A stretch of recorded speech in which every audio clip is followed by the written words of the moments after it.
வணக்கம். சற்று முன் கிடைக்கப்பெற்ற மிக மிக முக்கியமான செய்தி ஒன்று வெளியாகி உள்ளது. அனைத்திந்திய அண்ணா திராவிட முன்னேற்ற கழகத்தில் பன்னீர்செல்வம் அவர்கள் கெத்தாக அதிமுகவின் அலுவலகத்திற்கு செல்ல உள்ளார். ஓபிஎஸ் அவர்களை எடப்பாடி மட்டும்தான் ஒட்டுமொத்தமாக வெறுக்கிறாரே தவிர அதிமுகவின் தொண்டர்களும் மக்களும் வெறுக்கவில்லை. குறிப்பாக எடப்பாடியால் தான் அதிக அளவு பிரச்சனை அதிமுகவிற்குள் வந்து கொண்டிருக்கிறது. பிப்ரவரி 12ஆம் தேதி ஒட்டுமொத்த கதையும் எடப்பாடி பழனிசாமிற்கு முடிய போகிறது.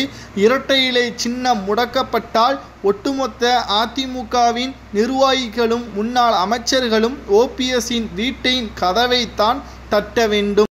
இப்படி இருக்கக்கூடிய சூழலில் எடப்பாடி பழனிசாமி அவர்கள் விடாப்பிடியாக பல வழக்குகளை போட்டாலும் நாங்கள் எதிர்கொள்வோம் என்பதற்கேற்ப பேசி வருகிறார். ஆனால் உண்மைத்தன்மை என்ன? அதிமுகவின் உட்கட்சி விவகாரங்களில் தேர்தல் ஆணையம் தலையிட முடியாதா? அதாவது நிச்சயமாக தேர்தல் ஆணையம் தலையிட முடியாது. பதவி கொடுப்பதோ பதவியை பறிப்பதோ உட்கட்சி சம்பந்தப்பட்ட விஷயம்தான். ஆனால் கொள்கைகளை மாற்றுவதோ இரட்டை இலை சின்னத்தை கொடுப்பதோ அல்லது அதில் ஏதேனும் வழக்குகள் போடப்பட்டால் அந்த வழக்கின் உண்மைத்தன்மையை ஆராய்ந்து அதற்கு சாதகமாக நீதிமன்றத்திற்கு கடிதங்களை அனுப்புவது சட்டத்திற்கு உட்பட்டு செயல்படக்கூடிய வகையில்தான் அமைந்துள்ளது. அதுவும் முன்னாள் முதல்வராக இருக்கக்கூடிய ஓபிஎஸ் அவர்களே வழக்கு தொடர்ந்தார் என்றால் அந்த வழக்கின் விசாரணையை எப்படி ஏற்றுக்கொள்ள முடியாது?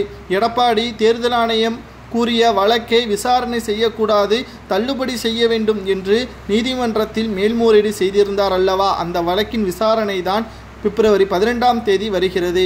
மேலும் பன்னீர்செல்வத்தின் வழக்கறிஞர் ராம்குமார் கூறுவது என்னவென்றால், இந்த வழக்கின் விசாரணை ஏற்றுக்கொள்ளப்படும், எடப்பாடிக்கு மிகப்பெரிய ஒரு இடியாக இறுதி தீர்ப்பு அமையும் என்றும் அதற்கு பிறகு அதிமுகவின் அலுவலகத்திற்கு ஓபிஎஸ் அவர்கள் கெத்தாக உள்ளே வருவார். அதிமுகவின் நிர்வாக பொறுப்புகளை கவனித்துக் கொள்வார். குறிப்பாக எடப்பாடியின் பதவி பறிபோகலாம் என்ற தகவலையும் உறுதிப்படுத்தியுள்ளார் பன்னீர்செல்வத்தின் வழக்கறிஞர். இப்பேற்பட்ட சூழலில்தான் எடப்பாடி பழனிசாமி அவர்கள் என்ன செய்வதென்று தெரியாமல் அதிர்ச்சி அடைந்துள்ளார்.